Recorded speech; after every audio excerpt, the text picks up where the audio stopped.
All right. The disturbing movie Iceberg explained, graphic content by Wedigoon. I'm excited. Let's check it out. Oh boy. So I've always been a big fan of horror movies. You guys know that at this point. And with horror Same. movies, it's natural that you kind of find yourself in the realm of like disturbing or gross out movies. So naturally, whenever I was looking for icebergs to do for a video, I was looking for disturbing movies. And everyone I found had like The Conjuring midway down, and then I'd seen every movie on it. So Yeah. I wasn't really interested until I found Saw. this. User Oh, Nice Guy. whoa. That is a lot. Insidious? Scream? Child's Play? Wait, okay. These are all pretty basic. Hostel. That movie was disturbing. Those movies were very disturbing. A Serbian film. Wow, okay. If I recognize some of these. Human Centipede 2. That one was pretty disgusting. Okay, I think down here is where it starts to get like, okay, I don't know what the fuck these are. Jesus. Okay, yeah. What the hell? Guy Phil on Reddit has made this horrible creation. I thought before getting into this, I knew what like disturbing and gross out movies were because I'd seen stuff like Salo or a Serbian film and stuff like that. To put that into perspective, those are A Serbian film's only on the 3rd tier. Like, Jesus Christ, out of what is this, 8? on tier 3 Yeah. of 8. Yeah, I didn't what the even hell? know it could get this bad. With Oh, a lot of God. these. And with no exaggeration, I have legitimately lost sleep over this research. I'm not saying that to make myself sound all cool and like, oh, look what I do for YouTube. I'm saying that to say, like, if you're sensitive about certain stuff, do not watch this video. I'm gonna try to like be very careful with my wording and just sort of imply some things rather than say them, as you know, being monetized is nice. Again, I won't be showing a lot of images. If this is your first time watching, then I'm sorry about that, but I can't show a lot of these images. I'm normally a bit better with like the editing and illustrations, but I've got to be really careful with a lot of this topic, especially as we get near the bottom of the list. There's going to be like happy music and haha, I'm going to make jokes throughout or try to keep it lighthearted. But in all seriousness, if you are disturbed by heavy content, viewer discretion advised. Also, with a lot of the research for this iceberg, especially the later entries, it's either illegal or I just really don't want to find the original subject matter. But thankfully, there were a ton of people on YouTube who were a huge help to me, and a bunch of them were smaller creators. So at the end, I'm going to give them specific thanks, but for now, I'll let you know that in the description are going to be the links to several smaller channels that helped me out in making this video. And if there's anything more specific you want to see about some of these topics, I'm sure that they've got a video on it. So I highly encourage you to check them out, as I literally couldn't do this without them. Also, you may notice that this is the first video I'm not wearing a dad shirt, and that is because I am wearing the first official Wedigoon merchandise. Link Nice. to it will be in the description. I'm still setting up some stuff on the website, so bear with me if it looks kind of ugly right now. If you're a patron, then looks stick cool. around to the end to figure out if you're already receiving the shirt or not, or follow the timestamp in the description below, which leads me to say there will be timestamps for every tier, so if the topic of one tier seems a bit much, you can just skip to the next one. We have got a whole lot to cover, so we're going to go ahead and Get right into it. But as always, and I sincerely mean it, thank you for watching. The first tier of the blue skies is just normie horror movies, and since this is about like disturbing films and we've got a lot to cover, I'm just going to go ahead and throw all these together. Friday the 13th, Child's Play, Why is it Scream, spelled like that? Insidious, Conjuring, Is that a Annabelle, The typo? Grudge, The Ring, A Nightmare on Elm Street. While good movies are not in the qualifications for this, which makes sense. They're not even in the water of the iceberg yet, but I'm just going to go ahead and skip past those because I have nothing interesting to say, and we're just going to keep rolling on. Tier 2 is where we start with the Grindhouse films. First up is Texas Chainsaw Massacre. This movie was Classic. directed by an at the time unknown Tobe Hooper. The movie's rather iconic now, as it brought us characters such as Leatherface, as well as an entire series with prequels and sequels. Although the original one still remains in most people's eyes to be the best. Oh, As easily. it's the most visceral with its depiction of how these humans are treated. For those that don't know the plot, essentially a group of teenagers get lost while on a trip in Texas and are attacked by a hillbilly murder family. The main idea behind the film is that it's a critique of the meat industry, with the humans in the movie being treated the way that animals are treated within slaughterhouses and meat production facilities. I couldn't find the exact length, but I swear I remember Wes Craven talking and saying that watching Texas Chainsaw Massacre made him a vegetarian. So I guess Really? Tobe Hooper did his job in that regard. Saw is another minimalist horror movie. I that's love spawned Saw. a series of sequels afterwards. One of my While favorite they got series. more outlandish with each entry, the core idea of the film is that people are put through the these games in which they have to injure themselves in some way in order to survive whatever predicament they're in. This is all done by a serial killer known as Jigsaw in order to teach people. He doesn't consider himself a serial killer. To appreciate the life that they have. The original was directed by James Wan, who later went on to do The Conjuring and several other high-budget horror movies. But me personally always liked him for what he was, a sort of the guerrilla filmmaker that created such a small contained movie that got the viewer thinking so much. Several people have described it as a thinking man's horror movie, and while I wouldn't really call this like the definitive horror film, I think it's a classic that shouldn't be overlooked. Hostel was a slasher fic that this movie, God, dude, these movies are just, it kind of disturbed me. Would say was riding off the coattails of Saw, made by director Eli Roth. Now, you may remember Eli Roth. I think Quentin Tarantino was a producer too, which is kind of funny.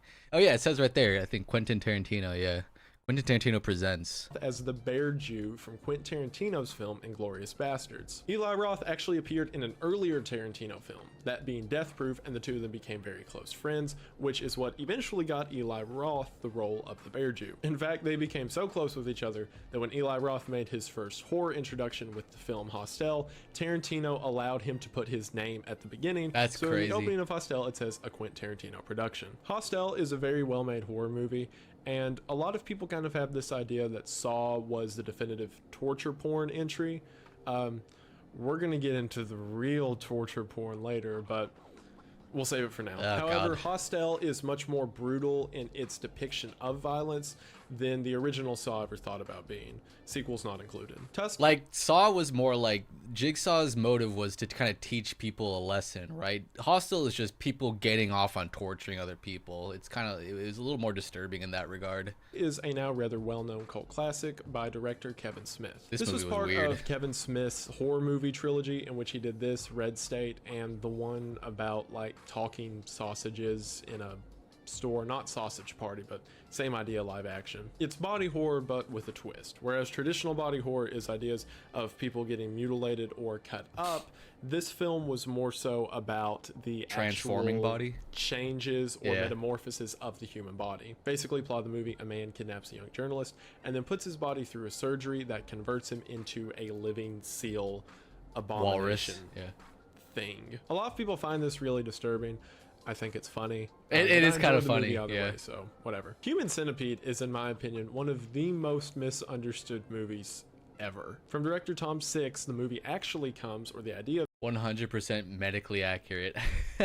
I forgot about that. That's awesome. From a conversation he had in which people were trying to figure out what the appropriate punishment for child predators might be. While a lot of people just kind of view the movie now as like exploitive and awful and vile and whatever, the original I do feel like had a purpose. At least when I watched it, I picked up on a lot of Nazi symbolism with the way that the evil doctor acts and the experiments themselves. They're very similar to that of Joseph Mengele and the Angel of Death experiments, and I viewed it as kind of a modern interpretation of what evils like that might exist.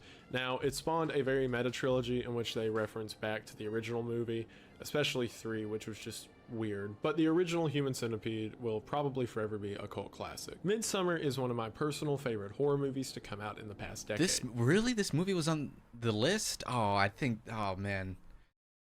I'm not a big fan of this movie. I really did not like it that much. On the disturbing list, it was a little uncomfortable, but I don't know if I'd say disturbing. By filmmaker Ari Aster, who is also known for Hereditary and his short film Something About the Johnsons. Something About the Johnsons is fucking... Discretion advised when searching that. That Midsummer is weird. has got to be the only movie I think I've ever seen that truly made me sympathize with a cult. And what's funny is because of the way Ari Aster tells his stories, you don't really realize that's the point it's getting to till the end. This feeling of sympathy is pervasive throughout as you follow the main character, played expertly by Florence Pugh, as her tragedy and strife throughout the story kind of becomes yours. There's this thing Ari Aster said a while back, that his first film Hereditary was sort of a movie about families and togetherness, and off of that he said that Midsummer was his breakup film. And then thinking about the emotions you feel throughout and how you kind of go through the 5 stages of grief with the characters, yeah, it really does feel like a breakup movie. If not in a literal way, then in a very deep-rooted emotional way. I highly recommend Midsummer to anyone who hasn't seen it. Now there's 2 more movies on this tier, which I promised to a certain somebody that if they ever came up on a video, they could talk about it because they are 2 of her favorite movies. So here she is, your favorite idiot, to tell you about House of a Thousand Corpses and The Hills Have Eyes. Okay, so 2 movies on my top 10 list of favorite movies because I love horror. Horror is my favorite genre are The Hills Have Eyes and The House of a Thousand Corpses. The Hills Have Eyes is a Wes Craven movie. It came out in the 70s, and it follows a family, like a normal everyday family. They're on vacation somewhere out west because it's a lot of like open stretches of road and deserts. And they're in a van, and their van breaks down. So they're basically attacked by this hillbilly family, and they slowly are picking off each member of the like normal family. And then eventually, after part of their family has been picked off, the remaining members of this like normal family start to fight back. And I think the reason it's considered a disturbing movie is just because of all the killing that happens, and there's like the R word, and you know, the people, all these actors have some kind of physical deformity, so you can call it disturbing like that, but it doesn't really get to me in that way. Yeah, I wouldn't like say it's an old campy that 70s bad. movie. But at the end, the family does start to fight back, and you can see like the nuclear family becoming savages, like the savages who were affected by nuclear waste. Ooh. Okay, so continuing on the same list of my favorite horror movies, favorite movies at all. I don't think I've seen this one. Next movie is probably like my top 5 just overall in general movie, and it is The House of a Thousand Corpses by Rob Zombie. Rob Zombie is unironically my favorite director just because I think he encompasses everything about horror that I love, like the campiness of the 80s, the practical effects, the He does really do hilarious campiness very characters well. that he writes that there no way could ever possibly be a real, like no real person would ever act like that. Like no real person could possibly be like that deranged. So the entire movie feels like you're at a haunted house because I mean literally it opens up, they're at Captain Spaulding's haunted house, and that definitely adds to the whole disturbing feel of the movie. When did And this that's movie how a lot come of out? Rob Zombie movies are. That's definitely how the 2 sequels to House of a Thousand Corpses work. I guess 2003, if really? you're Okay. scared of people getting murdered More recent than I like, thought. torture movies, it's disturbing, but I mean like aren't all good horror movies disturbing in some way? But yeah. We are now on to tier 3, which is your sort of hardcore exploitation films. Also, I want to say to the side, Nice Guy Phil absolutely knocked it out of the park with this Iceberg. This is the only Iceberg I've ever seen that every single tier has a specific meaning to it. Like tier 2 we just did was grindhouse films, this one's exploitation films, and each tier is a specific genre or type of disturbing movie. Interesting. I just Okay. wanted to mention that because I thought it was really cool, and it made getting into this a whole lot cooler, or dreadful, because we'll get to it later. This tier is probably where most of the disturbing movies you've heard of on YouTube come from, but like I said, it's just 3 of 8, so yay. Solo, or 120 Days of Sodom, is based on the true story of what happened at the end of World War II in fascist Italy. Also, I should mention this is the point where I'm going to quit recommending movies because if you're the type of person to watch one of these movies, you either already know about it or I'm not going to be the one to tell you. The plot revolves around a group of essentially rich elites who realize that they're probably going to be killed by the time the war is over, so they decide to just let their cares go to the wind and spend the last days of the war in complete sin and evilness. They do this by bringing 18 teens, 9 boys and 9 girls, to essentially a castle and then being horrible. While a lot of people just of view this movie as standard gore porn, evil, exploitative stuff, which, trust me, I get it. This does feel purposeful, at least especially compared to the stuff French later in film? the list, as the purpose of it is to show the true effects of men, and specifically these real things that happen that a lot of people have just forgotten about. The film is structured as How old the is 4 this parts movie? of Dante's Divine Comedy. 75, And we see wow. the slow dip from depravity into evil as it passes throughout the movie and mirrors that of ancient literature. That didn't stop, however, the movie from being banned in most countries, as well as several arrests made to Really? producers and editors, and 3 weeks before the film came out, the director was murdered. So Whoa, yeah, goddamn! people All right, didn't take holy too fuck. kindly to it. Martyrs is a tale of 2 women who are held in captivity for the majority of their younger life and later come to get revenge on those who wronged them. The movie is often hailed as being so disturbing by specifically the end scene, which involves someone having skin and then not having skin, although there are scenes throughout of general violence and torture scenes. While a lot of people view this as your standard like gore exploitive stuff, I absolutely love Martyrs. It feels very reminiscent of the internet horror story that was floating around a few years back called Gateway to the Mind, but it's a very excellently done tale of redemption in my opinion, and it sort of weaves a mystery throughout of what's going on that by the end of the movie it ties a nice bow on it, and you're able to recognize everything that's just happened and some of the actions that take place before make sense.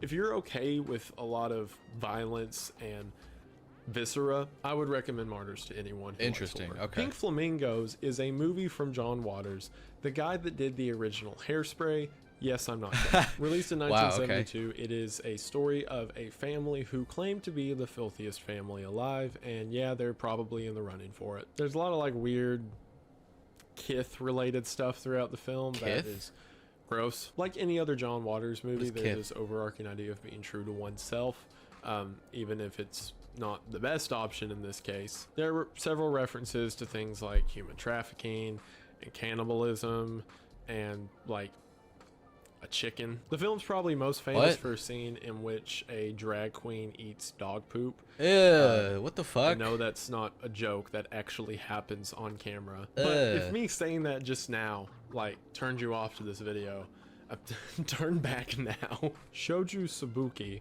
I'm probably an animated movie? wrong, is a banned Japanese anime. The basic plot is that a young girl finds her mother dead, and this scene itself is very brutal. Like, she pulls off the covers and there's rats crawling inside of her and stuff like that, to which she's then picked up by a traveling circus.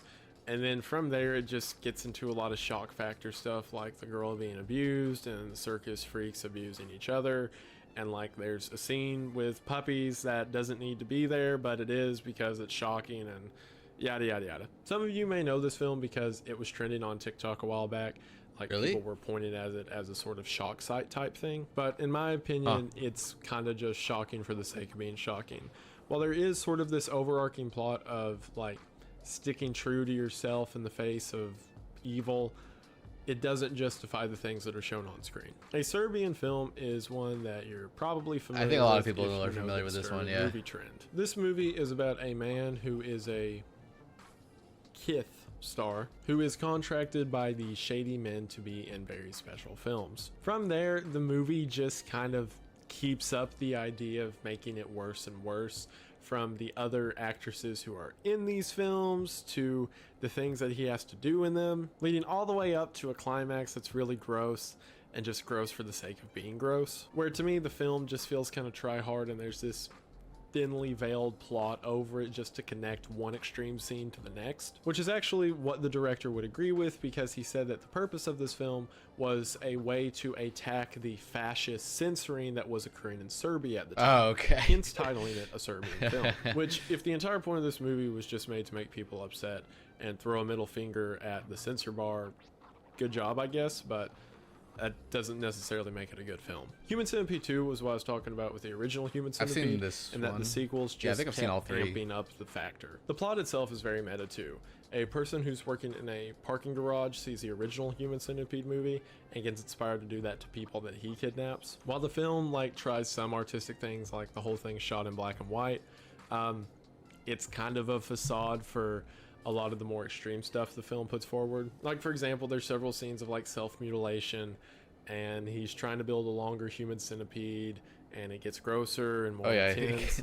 And I do think 30 this people was in just it a or way something. to capitalize off the first movie, as all of those effects I was talking about in the first of being purposeful and meaningful with this presentation feel totally lost here in favor for just basic gore porn. Cannibal Holocaust is believed heard of this and one. stated by many to be the original found footage movie. This mockumentary was set up as if a film crew traveled to the rainforest or Green Inferno, Like a cannibalism kind of movie. and made contact with a local tribe of savage natives. Supposedly, the savages wiped out the original film crew, which warrants a essentially military group to go in and find the original supplies and wipe out the locals. However, what's interesting is they find from the cameras of the original film crew that went in that they had initiated the violence by burning down villages in order to get good shots and attacking and abusing the local women in order to make them more upset. And in my opinion, it's a really good movie in that regard, as it raises the question of who is the real monsters.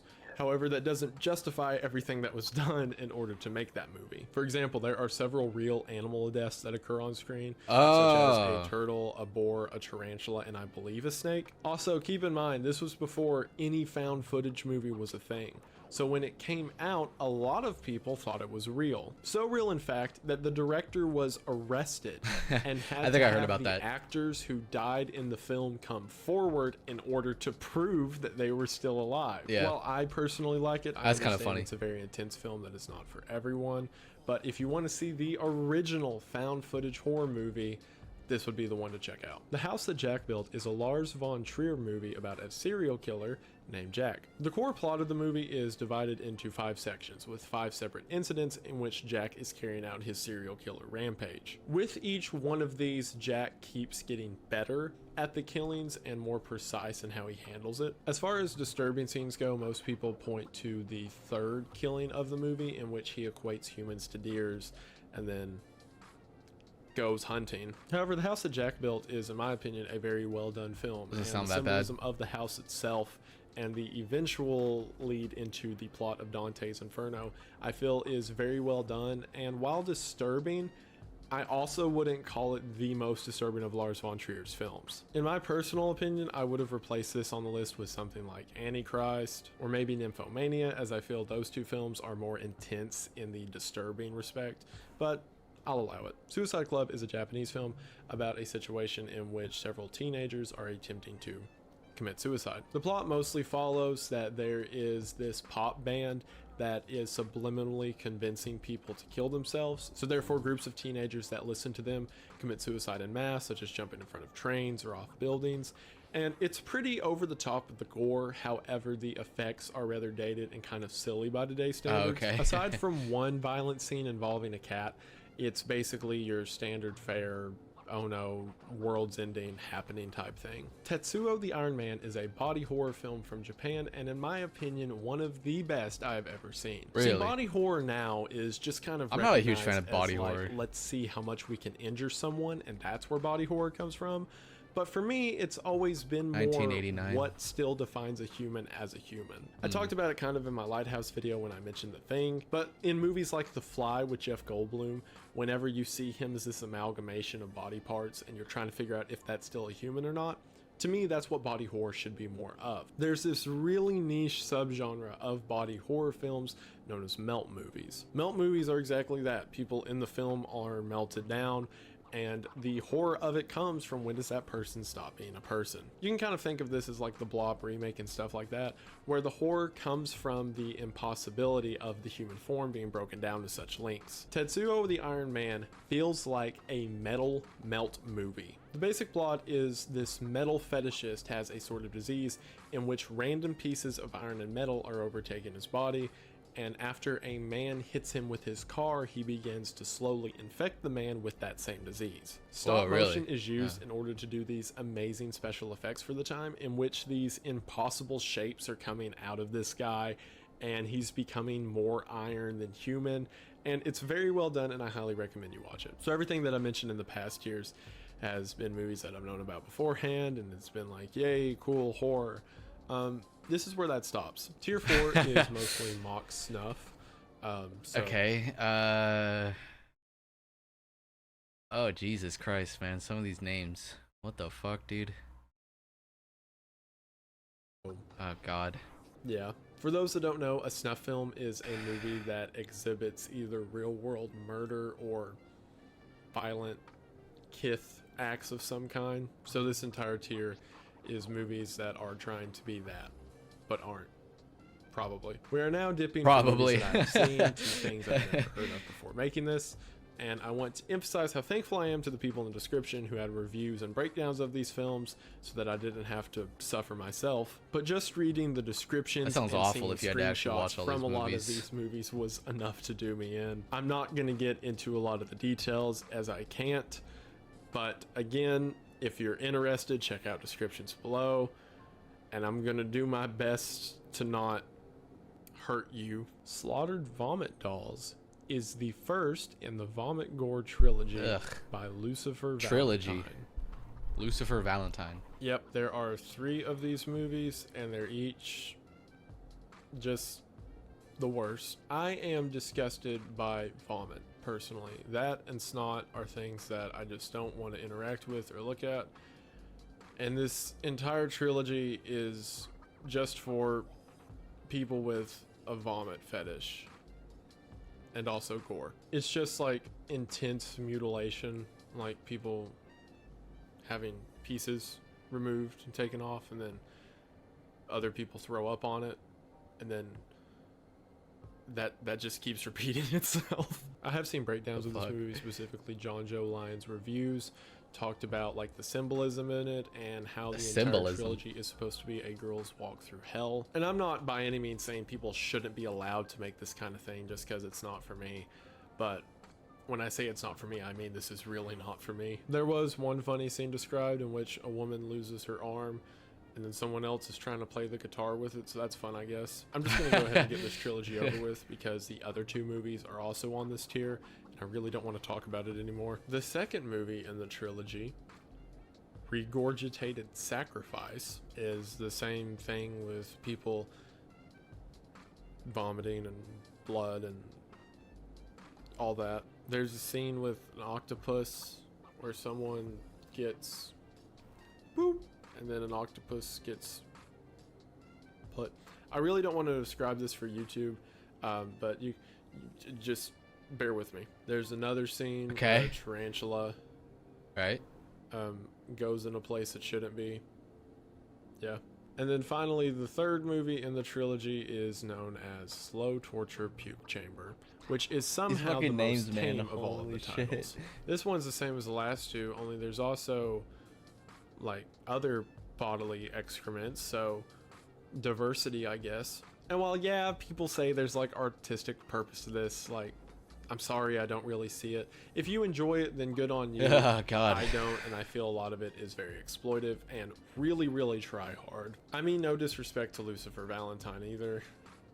I never thought I'd say that phrase. Lucifer but to Valentine. me, an outsider looking in, the premise of the movie feels very much so like what would happen if you gave a bunch of 14-year-old kids and the 14-year-old kids wore Thrasher t-shirts and like those big DC skate shoes and were told to be as gross as they could. However, I will recommend that a couple of creeps on YouTube, which again, description below, did a very funny and cute coverage of this series. So check that out if you're interested.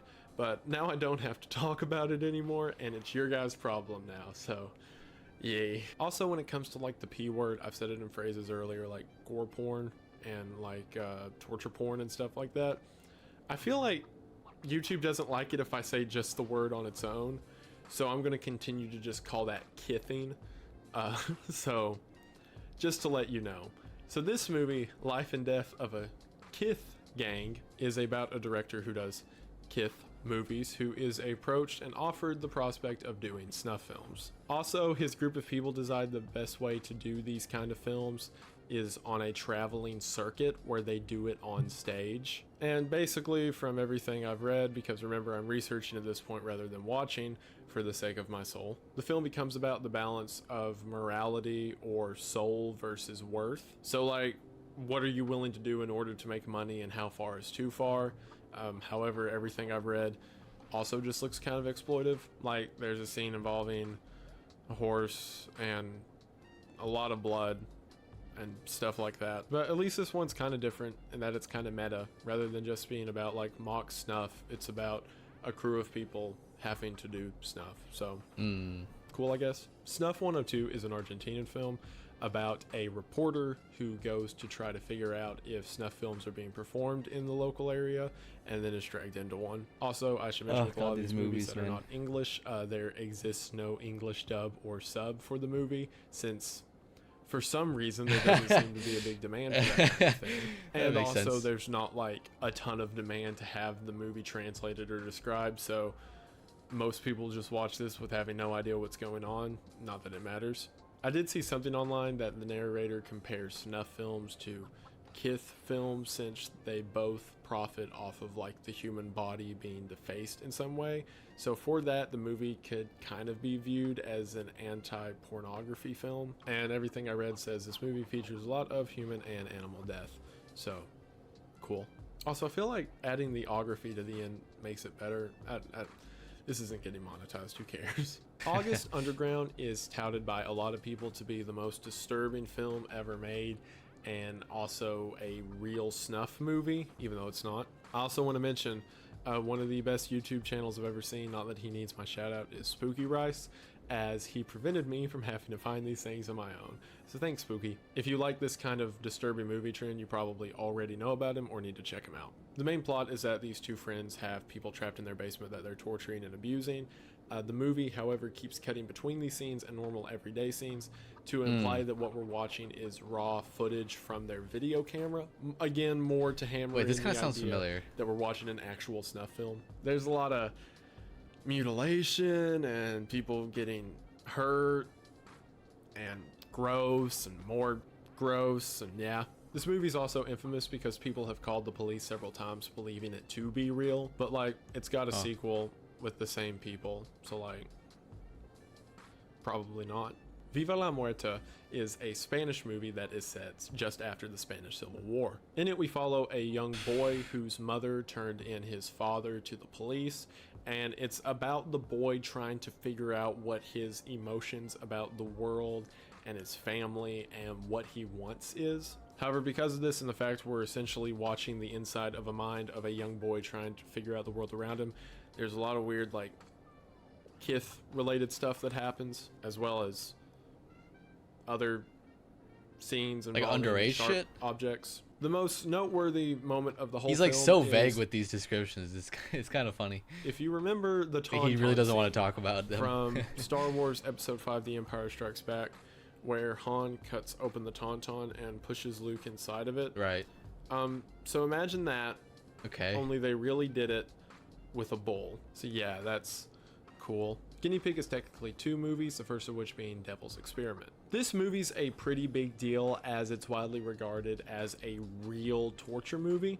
This Japanese film is literally just an entire movie-length recording of a woman being not treated nicely. In the movie, everything happens from her from being burned to sound Jesus torture Christ. and other just like kicked and mean stuff. What I can say about it is absolutely none of it involved kith stuff. So that's really cool. Okay. Good job, I guess. Yeah. And then at the end of the movie, she dies. So Okay. cool. The sequel, known as Flower of Flesh and Blood, is famous because Charlie Sheen, after watching it, called the FBI. This one is the exact What the same as fuck? the first movie, only it was a bit more bloody. And it was about a crazy samurai serial killer who's like cutting someone up, but the effects are like laughably bad. Oh, I forgot. There is a third movie in this series called He Never Dies, which is about a man who tries to kill himself and realizes he can't die. So he starts doing stuff like taking all of his organs out or whatever. Ew, why? And the movie ends with him just being a head sitting on a table and going, you know what? I don't think I want to die anymore. This one's just like a comedy. That sounds kind of funny. Which is so weird coming off of the first two.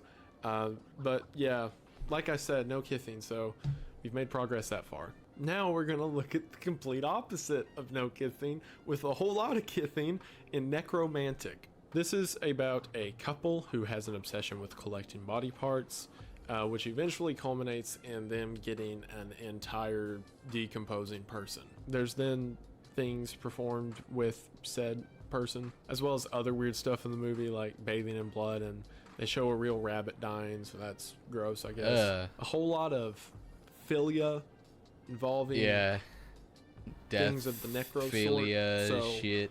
yeah, real gross. Don't watch it unless you want to. I mean, I'm not your dad. You can watch whatever you want, unless you want me to be your dad. In which case, hi son. How are you today? How was school? You talk to that girl you like? Come on, let's go play catch out in the yard. I'm gonna keep this up because it means I don't have to talk about the next movies on the list. So, how you doing? We're only sport? halfway through, man. Jesus. Champ. How does it get worse than this? Bucko. Yeah. Like, we're not even halfway done yet. And it's to the point that, like, reading these next entries in my notebook here, I'm just like, oh, I have to talk about that one, don't I? You actually And then I handwrites get done this? with it That's and I kinda go to crazy. the next one, I'm like, oh, Doesn't type it on a computer. I have to talk about that one, don't I? Melancholie der Engel, which I took German class. Yeah, that's how it's pronounced. Which translates to the melancholy of angels, is about two friends who are nearing the end of their life and decide to just find an old cabin and kidnap people and be gross about it. As you There's do. a lot of stuff here to do with like human fluids and other gross things. What is funny reading about it is that there is scenes of animal death throughout the movie, and specifically there's scenes involving pigs and one scene involving a cat. So whenever this movie got denied distribution in, I believe it was the US or the UK, they argued that the scene involving the cat was faked, even though they had told people that it wasn't. So then whenever they were asked about the other animals, the filmmakers were like, no, those were real, but the cat wasn't. Like, why was that the one you felt the need to clarify on? Which I guess leads me to believe it was faked because they didn't deny the other ones, but still, like, what? Where the Dead Go to Die is an animated anthology that looks like the cutscene from an early 2000s video game. After doing research into it, it's because the film's creator pretty much did every single process of the animation cycle, which is a big deal and should be commended, until you realize like what the content of the film is. Basically the plot is it's a 3-part anthology film, with the connecting through line being this demonic Labrador that's telling people to do evil demon stuff. It's really gross because there's like things involving animals and like things involving a pregnant woman and other like really gross over the top stuff, but it all looks like that. This is really kind of tough to watch, awful man. Holy fuck. spin-off Ratatouille. So why it's really evil and you don't want to think about it, there's this part in your brain that's like, character move funny. It really does look like an old Silent Hill video game, and I mean that in the worst way. Yeah, Juvenile right. Crime, also known as Schoolgirl in Cement, is about the real-world story of Junko Furuta. Probably pronouncing that wrong. One day while on the way home from school, Junko was kidnapped by 4 local high school boys who were in the Yakuza. They then kidnapped her, locked her in their parents' basement, and did completely unspeakable things to her over the course of 44 days. While not to go into too much detail, when she was eventually found, she had been hurt to the point that her brain had decreased in size. Holy from lack fuck, of nutrition dude. and injury. Other details of the story become It's a true story? Wait, what? Wait. Completely from school. I'm also Silent Hill Schoolgirl in Cement, and I mean that in the worst way. Juvenile Crime, also known as Schoolgirl in Cement, is about the real-world story of Junko Jesus, Furuta. man. That's fucked. Probably and did completely unspeakable things to her over the course of 44 days. While not to go into too much detail, when she was eventually found, she had been hurt to the point that her The real brain life is had where all the real decreased in horror is at, man. size Holy fuck. from lack of nutrition and injury. Other details of the story become increasingly frustrating. Like, only 4 days into the torture cycle, the police actually visited the house and didn't look any further into the house, which may have saved Junko's life. Junko was actually found through an accidental confession in which the boys were being interrogated over a different missing girl. They thought they were referring to Junko, and one of the boys gave away where they put the body, not even knowing that Junko had been missing, or not knowing that she was still missing for this time. Because of the boys' age involved, they were giving very light sentences. Oh my god, dude! Out now. Oh my god! 3 of the 4 have already been back to jail for some form of violent crime. Makes sense. Yeah, imagine that. The judge said during the court proceedings that what had been done to her was so horrible that surely her soul is still wandering the earth, cursed and afraid. During the readings of what happened to her, people in the courtroom began to faint, and Junko's mother was put into a intensive care psychiatric facility. Why would she be there? What? Oh my god, man. Why would the mom be present during this? No way would I let any mom be present during that shit. No way, man. That is fucked. Also, that is so reading sad. this got really sad in some cases, especially near the end. It did get to me a bit whenever her classmates essentially read their eulogies at her graveside, and just realizing that this amount of evil happened to someone who was 16 years old. It does hit home pretty hard. One of the more bright things to come out of it is her future employer, or who would have been her future employer, officially gave her the job and then brought the parents the uniform she was going to wear, and the school gave her a diploma to the parents, so to say that she graduated. Oh my god, man. That was really depressing. I need to pick it back That up. is very depressing. Let's go Holy back to fuck. the dad thing. You want to go fishing, boy? All right, I'm better now. So there are 3 movies about this event involving Juco, the most popular of which being the film known as Cement, which from my understanding is like more respectful to the character. This movie, Juvenile Crime, is not that at all. It's just a long movie that shows in excessive detail what happened to her, and there's not really a point gleaned for it, or it's not done in any way to like bring sympathy to her. From all the reviews I read, it's just an exploitive movie of a real world tragedy that happened to this young girl. Philosophy of a Knife is a film about Unit 731, which is a real world unit that operated under Imperial Japan during World War II. Oh no, dude. Oh no, man. Japan during war?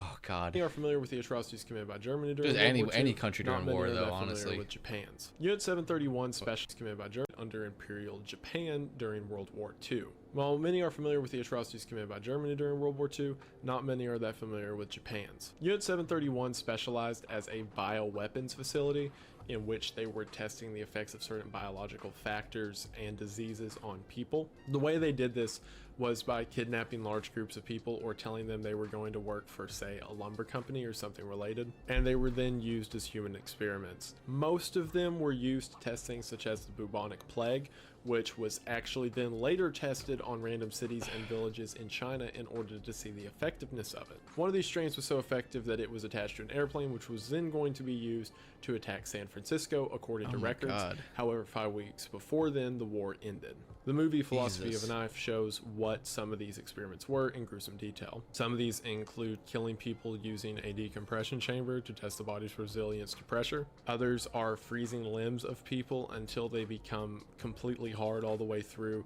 and then pouring boiling water on them to see the effects, as well as supposed real footage of Very the Nazi-like aftermath experiments, of some of these experiments, as well as the mass graves that were created. Also, I should mention that in the real world, several members of Unit 731 were granted amnesty by the United States in order to become part of the American Biological Weapons Program. Makes sense. Much like how Just the like with the Germans were with Nazis. Operation Paperclip. So Yeah. that's cool. We are now halfway done with the iceberg, so pat yourself on the back and get ready because it just gets worse. So now in tier 5, since every tier is its own category, tier 5 would be that of like depravity and extremism. Like if you take all the branches from where horror originated and see French extremism as the root of American grindhouse and stuff like that, this would be what would happen if French extremism just kept going. So while a lot of these are films with a plot, they mostly just exist to be as brutal as possible. Starting with our first one, Girl Hell 1999. This one's really weird plot-wise. It's about a couple of guys who like attack women a lot. And then there's weird elements in it like family kithing, as well as like this weird subplot with a homeless woman who seems to be nice, and then the girl who is being attacked kills her for some reason. Honestly, compared to some of the stuff in tier 4, it's not that bad, but it is probably the peak of like Japan weirdness, at least so far for the list. Ostermontag is where it gets, oh boy. So in researching this one, like people were talking about clips and scenes from it, like this isn't that bad, but then everyone kept referencing the end scene. Everyone's like, oh yeah, that end scene, that did it for me, that's one of the worst things I ever blah blah blah.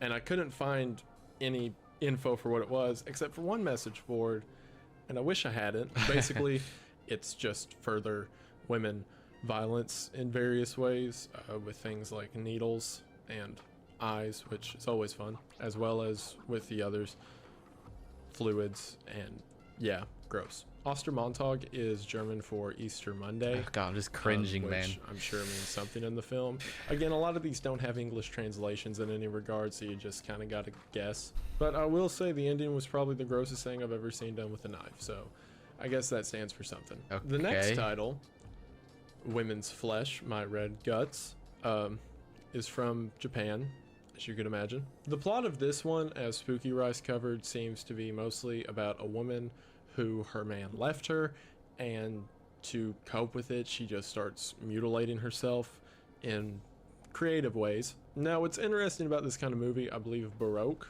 Barak was the production company that made it, is at the end of the films they'll show trailers to other Baroque films, which gives us our first preview of something we're going to see a lot of in the later tiers, as they gave the trailer to something called Rare a Dead Person, which is random clips of a dead person or peoples. There's going to be more depravity like that later on, but right now we're still in the movies. Tumbling Doll of Flesh is similar to Guinea Pig, which I mentioned in the last tier, although this one involves more kithing. The basic plot of it is a girl is hired to be in an adult film, and then they keep ramping up and getting her to do stuff she doesn't want to do until it gets to the point that no one would want to do, and she's killed and the guy she's with is killed, and it's a big blood fest. The more creative part from this movie was a scene in which the tongue was being cut with various cutting objects. Okay. I think a lot of people view this one so hard because the way it's shot implies that it was a real event,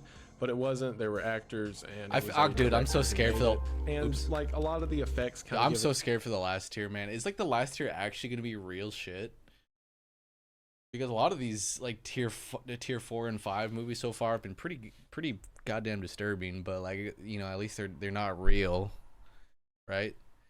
Oh, God. Because they do look really dumb, but I guess just the idea of it is enough to make people think, oh, this is some crime that we've got to do something about, when no, it's just weird stuff. Mei-chan's daily life is based off of a manga by the same name. Basically, the plot of it is a girl discovers that she has regeneration abilities, so she can lose a limb and then regenerate it. So a rich client decides to start renting her out to other rich people so that they can do depraved things to her, and she'll miraculously recover from it. Now, people have said that they like the manga as it's some kind of like artistic look at horror and violence. However, whenever you take that from a manga to a live action version, it's just kith stuff. And all the reviewers said that a specific gruesome scene involving the eye and stuff like that is what elevates it to the level that it's held at, and that the effects are very well done. So, Okay. I mean, well done. The Taming of Rebecca is a kith film from the 1970s. At one point, it was ruled by a government board that's apparently job was to review adult films for some reason, Right. as being one of the world's most depraved examples of the adult film industry. The plot's just gross. It's your standard gross adult film plot. There are a few things that make it stand apart from your standard adult film, like mutilation or whatever. The most interesting part of the whole thing is that the director of the film was later arrested for shooting a man in an ice cream parlor, What the fuck? supposedly trying to rob an ice cream parlor. So yeah, good for him, I guess. He didn't kill the guy, and then after he got out of jail, he went to college and became like a software engineer, which, okay. That is very The random. Necrophiles is a film about a zombie that is brought alive by a satanic cult that goes around murdering and kithing women. The entire thing is on YouTube for one, and looks like it was filmed on an iPhone, but I've got to say, it's the funniest thing on this entire list. Really? Like, at one part in the film, they tried to conjure a demon, so they just tie a baby doll to a string and then fly it around the room chasing people, and the acting is hilarious, and it's all hilarious. I think that the creator of this Iceberg legitimately put this on here just to make me feel better. Like, if anyone is this far down and getting depressed and like destroyed by everything that they're reading, this is an alleviation from it. Here, I'll play this clip.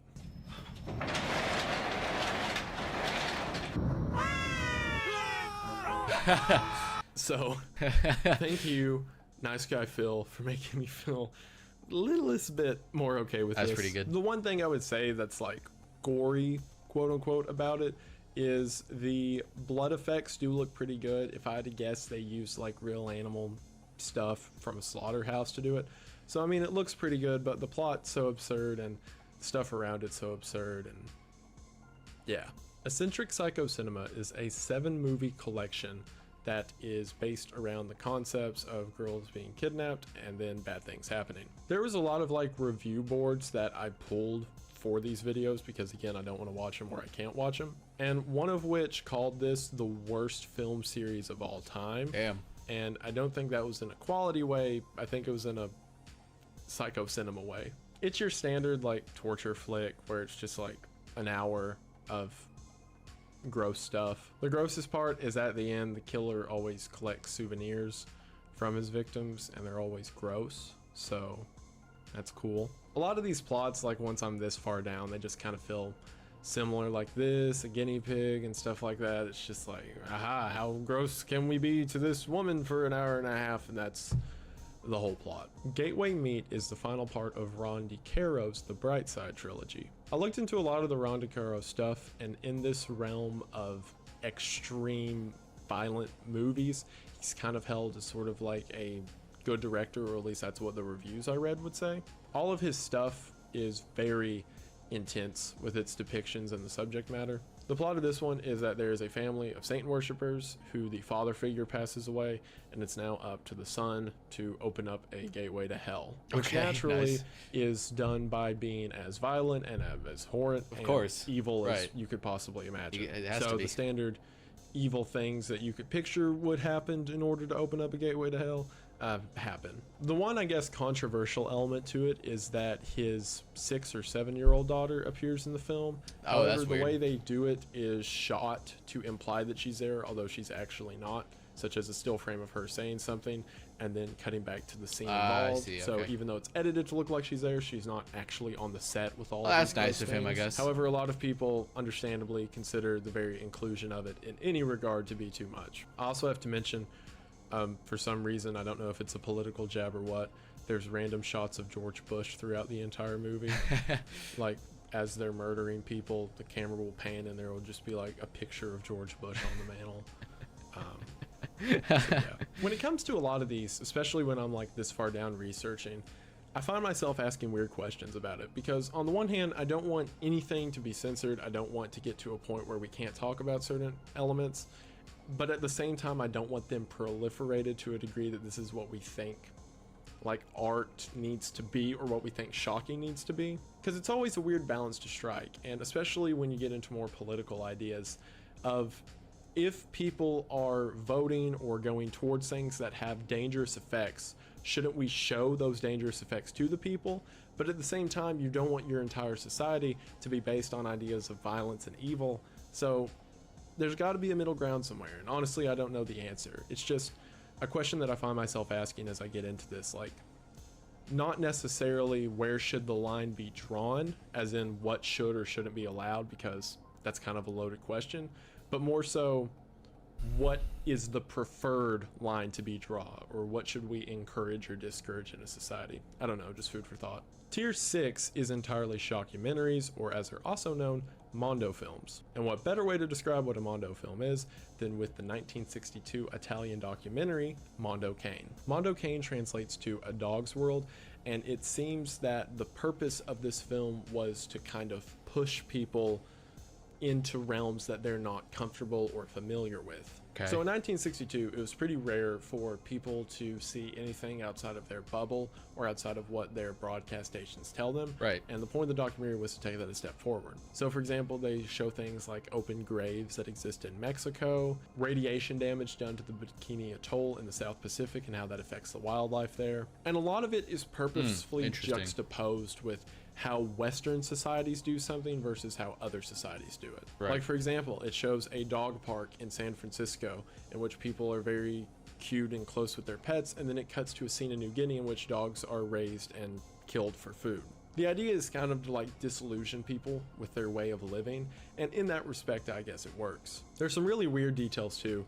For example, it keeps going back to New Guinea since, according to the film, that's where the least developed group of people were at the time. And the narrator says plenty of things that you couldn't get away with saying today, like Mondo savages Cane. and whatnot. There are some interesting takes from 62, the okay, like, wow, for that's example, old. It shows a woman who is supposed to be a bride for a coming man, so they just lock her in a box and feed her tapioca till she loses weight. But Mondo Cane did really well, and it inspired several creators to come forward later. It is an and start interesting the same idea of showing documentaries subject. that are about extreme things that most people do not think about, which is where the word Mondo films comes from. Cannibal Holocaust, which I mentioned earlier, Oh, that's kind of a is Mondo sort film, of sure, a yeah. play on the Mondo film idea. One of the most famous Mondo films of all time is known as Faces of Death. While Mondo Cane may have been the original, a lot of people call this the classic shockumentary. The preface for the documentary is that there is a doctor who studies death. Specifically, he studies how different cultures handle death and how death occurs. He shows it in a lot of regards, such as animals in illegal dogfighting rings and slaughterhouses in which animals are brought into the meat industry. The movie progressively gets more intense with it though.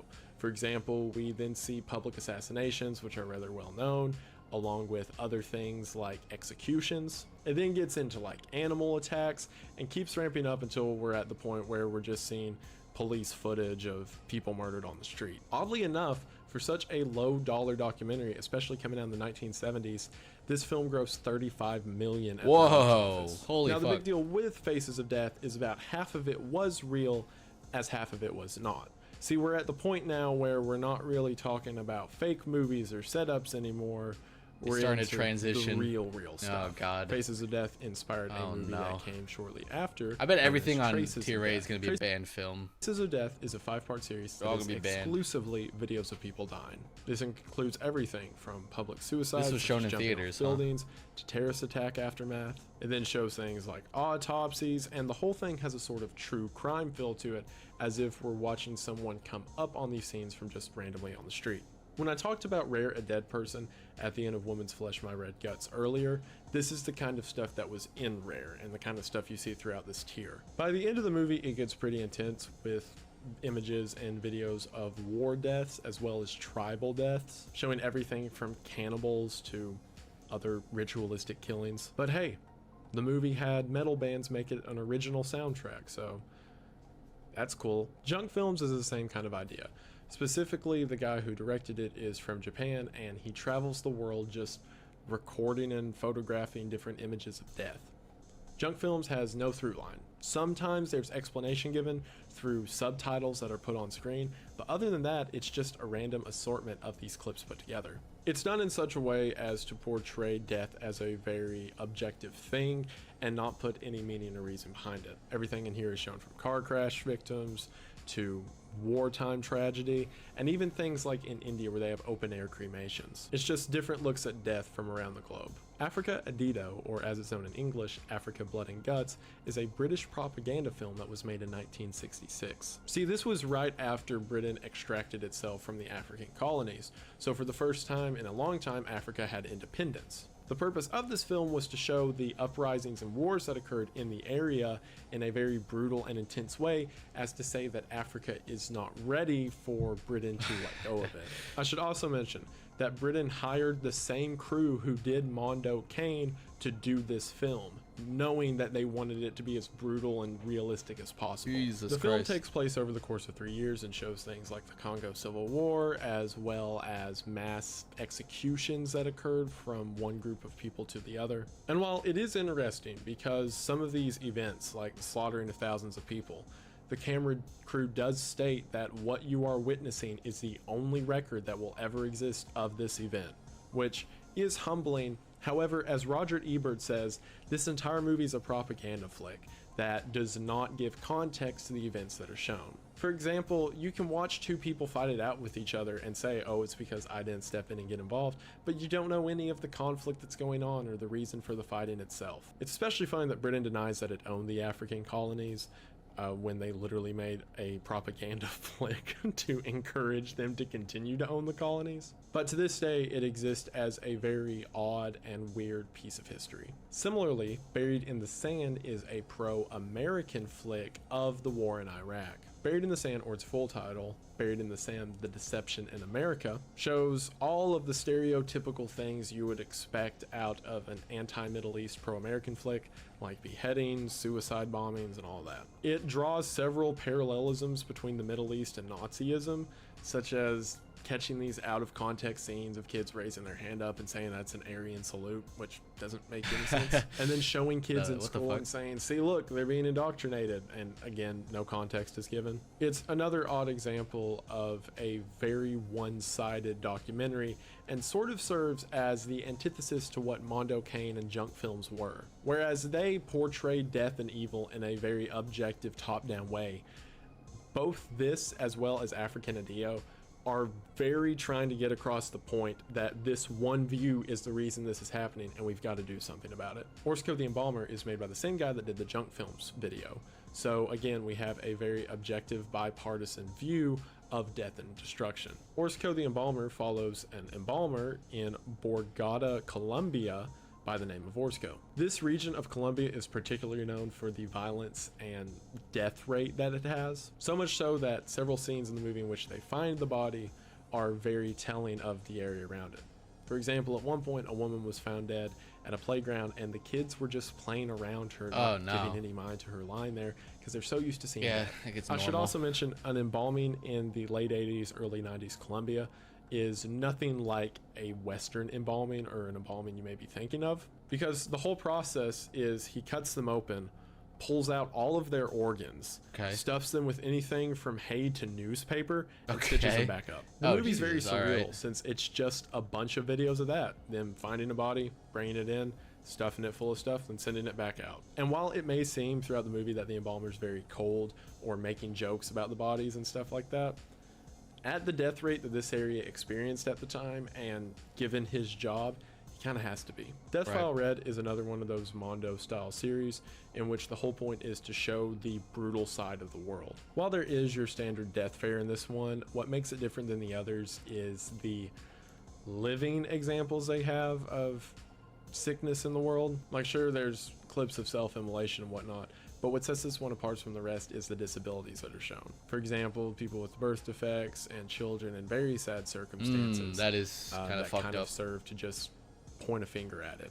Now, with Junk Films and Mondo Cane, this is once again a very objective look at it. Like, they're not trying to get a point across, they're just showing what's being seen. And the film doesn't do any more to hammer in a point rather than showing these illnesses and effects that are happening to people in less developed regions. And it's not like this is where you should donate or help money. It's again just showing what's happening. Banned from Television touts itself as exactly what the title proclaims, that these were clips that were supposed to be used for television sets that are not allowed for obvious reasons. There is a narrator giving context, sounds kind of interesting. This is another one of the collective tape versions, similar as many describe to a true TV set. So the idea behind it is, say that you have an episode of Cops and midway through there's a car wreck and someone brutally gets killed. If they got footage of that body, then according to this, it would wind up on Banned from Television. That actually sounds kind of cool. That's what the entire 3-film series is. Just collections of things that were supposedly meant for TV, and then something happened. That's actually kind of interesting. What the hell? Black Metal Veins follows 5 heroin junkies on their journey of heroin. This documentary was directed by Lucifer Valentine. The same guy the return, who did the Vomit Gore trilogy. The back. Also He's back. known as my favorite director. Hell yeah. I know Lucifer's active on YouTube. Really? I didn't think I'd say that line. So if you're watching this, or if you ever do watch this, I don't hate you. I just want to talk. Excuse me. This, like many Mondo films, is a very objective look at what's going on. As Lucifer agreed, as director Lucifer Valentine agreed to simply record them as they go through this experience and not interact in any way. Or by interact, I mean call them. I'm not seeing any good things about Lucifer Valentine. Like, I see a couple of people commenting on their movies, but then I also see people making vlogs about my experience with Lucifer, self-harm, addiction, and then like this girl, this is for you, Lucifer Valentine, and it looks kind of like a, oh god, okay, Jesus, police or something. I mean, with the name like Lucifer Valentine and the kind of movies that he's making, I'm not really surprised that he might be a kind of a bad person in real life. I don't know. I'm just kind of making assumptions. I haven't actually watched these videos yet, but Jesus. Near the beginning, one of the 5 dies in a drug deal gone wrong, and then later in the movie, one of them overdoses and dies on camera, and there's, as agreed, no attempt to call the police or stop it. Other things are viewed, such as one of the junkies gets into prostitution in order kind of like to that pay movie for the Night heroin, Stalker, to which the camera just Nightcrawler. records it. While this can be viewed as sort of a telling of don't do drugs, kids, and just a very hard, brutal look at where drugs can lead you, specifically heroin. Given Lucifer Valentine's other work, I'm gonna guess that this is just a coincidental benefit, and that the main purpose of this, just like the other shocking movies, is to be exploitive and just point a finger at something and go, ain't that weird. The dark side of Kith is another documentary that was produced by the British government. This one was specifically produced by Lion Television for Channel 4 and had Christopher Eccleston narrating. Yeah, the Ninth Doctor from Doctor Who. The purpose of this What the hell? was to be an anti- How much you get paid for that? propaganda flick that featured the dark side of the industry, from things such as STDs being prolific, as well as women and both men being forced to work. It got into the hard part of it too, which included drugs and murder and animals. One entire episode of this series was dedicated to Animal Farm, which is something that will be brought up in Tier 8. Archivos de Morte, Oh, or as God. it translates to Archives of Death, was really hard to find any information on because, you know, there's nothing really that exists for it in English. From everything that I've heard, it's kind of like your standard shockumentary. It also includes a lot of surgery stuff, such as prenatal care and like cosmetic surgeries gone wrong. But from what most people who have seen it say, it's more so exploitive than something like junk films, as it's trying to get a message across. So yeah, that's it for Tier 6. So while Tier 6 was like Mondo shockumentary films, Yay. Tier 7 is exclusively that. These descriptions are going to be very short, as I both don't want to go into it and can't go into it. UNKB002. I'm going to say 2 words, and if you know what they are, you know what I'm talking about. If you don't look it up. And those words are coprophagia and urophagia. Okay, I gotta look these up. I gotta look these up. No. Do I have to look these up? No. Come on, man. Curiosity. Why? If you know what they are, you know what I'm talking about. If you don't look it up. And those words are coprophagia and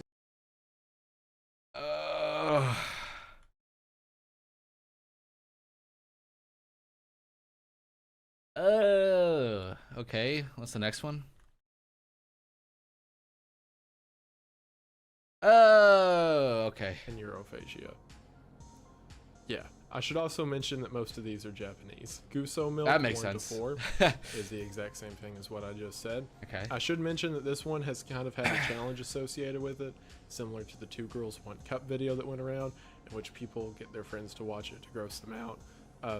I will mention this is like the pinnacle of grossness. Channel 309 is a Kith film that particularly focuses on the very hardcore aspects of it, such as disabilities and demonic elements, like characters dressing in goat head outfits in order to conjure the devil. The entire thing is edited to look like nightmare fuel, like with heavy metallic and industrial noises and quick glitched editing and stuff like that. I should also mention that there was one website that was very like satanic and evil in its imagery that mentioned in the description for this video, because again, pretty much all these you have to actually order on DVD, that this was one of the most disturbed and messed up on its entire site.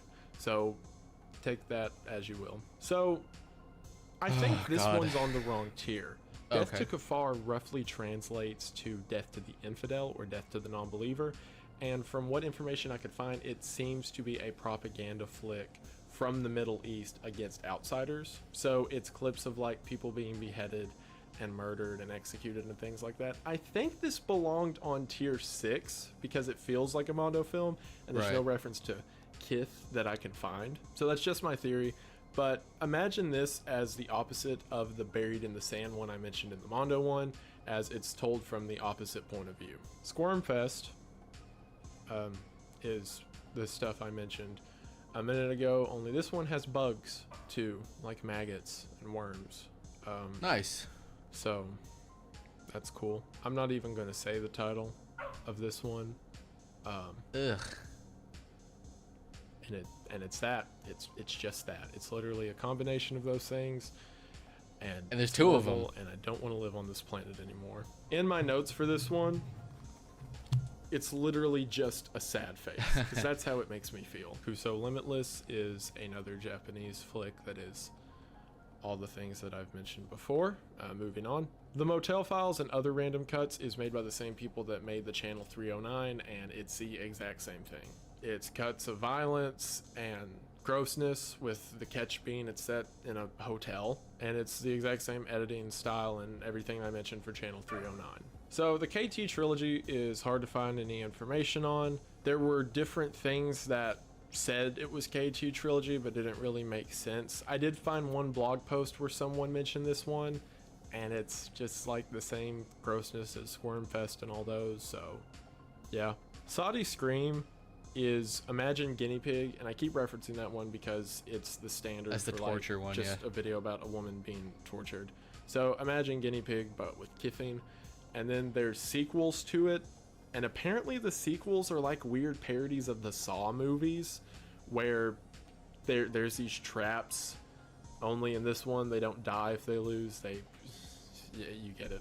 Jesus, what the fuck? Jinky Jinky, 1819. Genki. So one of the sources I was using for all of these, because they actually talk about them, is horrornet.news, in which they have reviewers who watch this absolutely depraved stuff and describe what's in it. And I should mention that someone who has seen pretty much everything that I've mentioned beforehand said this was the one that broke them.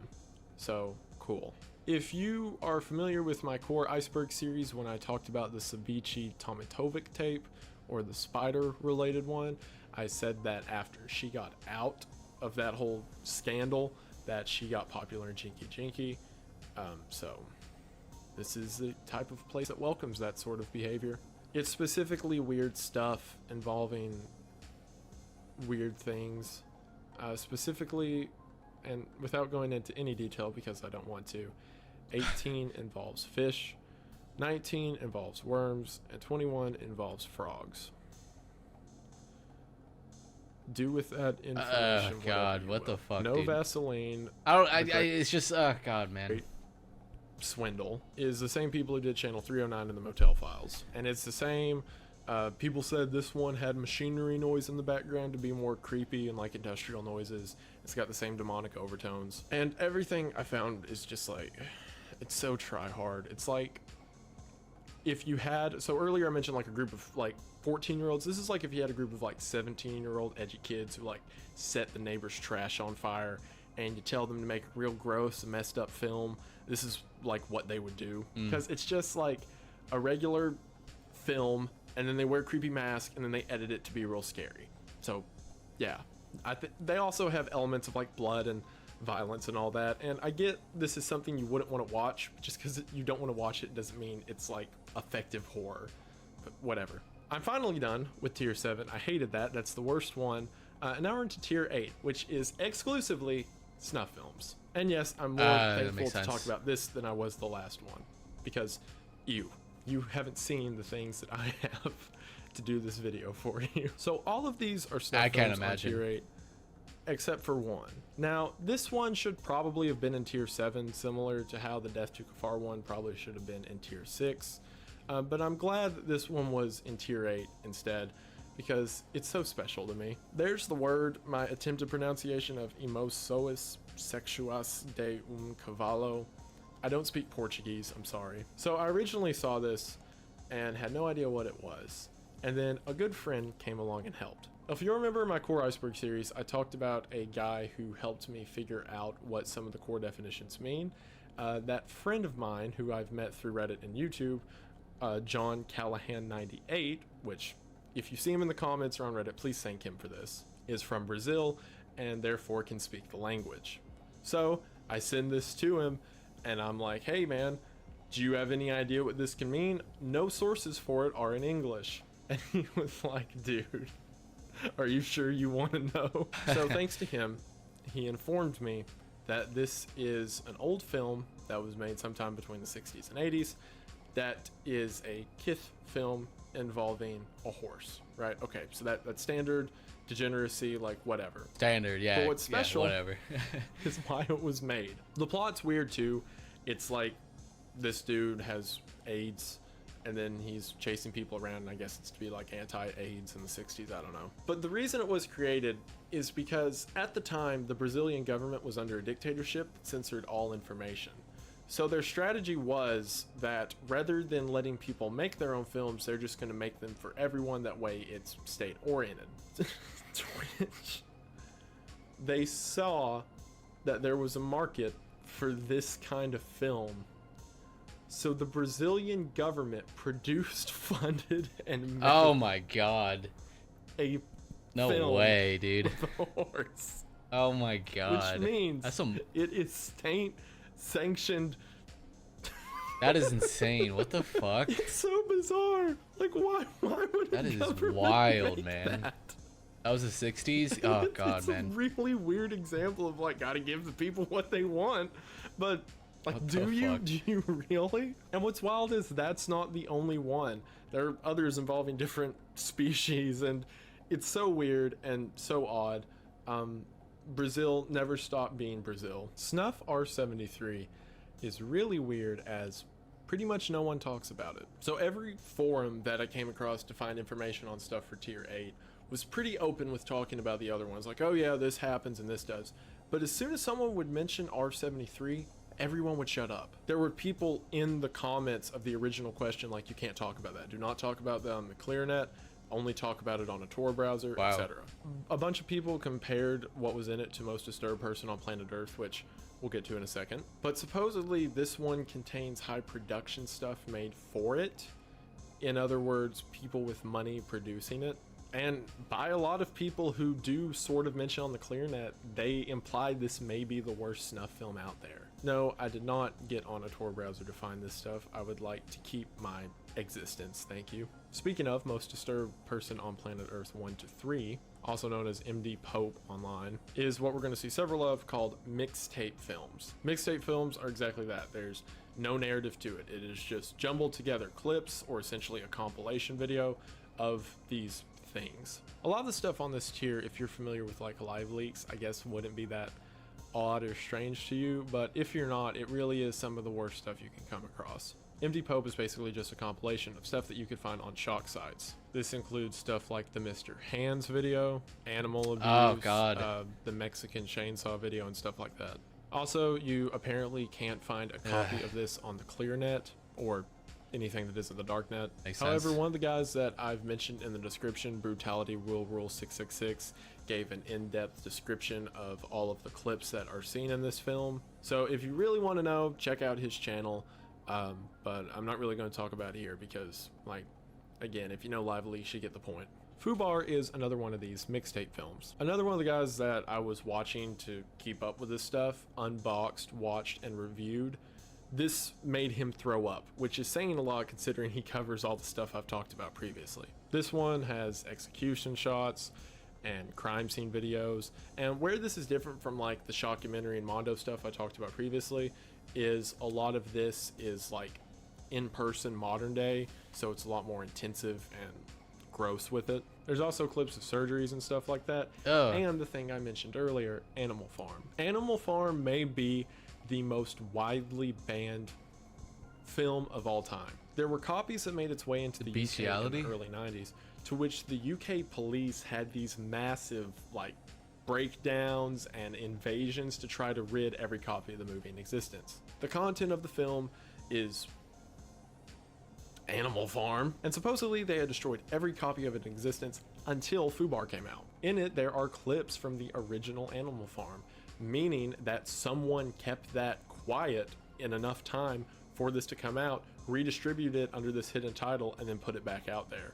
So this is a once thought destroyed film now put into production as something else. Also, I should mention, like, all of these are highly illegal because there's a difference, like, in legality between, like, I kind of figured tier having 8 was something just that going to be a someone bunch of dies in and banned then having films. something that the express purpose is like unseen crime, basically. Most of these will catch you either a cheese pizza charge all the way to withholding evidence. So I highly stress, do not research, do not look up on your own, please. The one thing about this one that's really weird is in between the brutal, awful clips, there will be Happy Tree Friends episodes. Wait, which- really?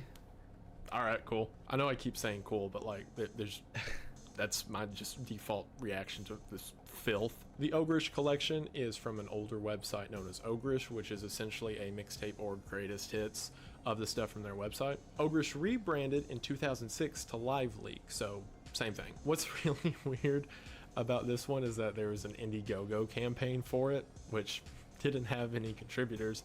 obviously. There's just an FBI agent watching the Indiegogo page like, oh, I see that your mom 666 donated to the Ogrish collection.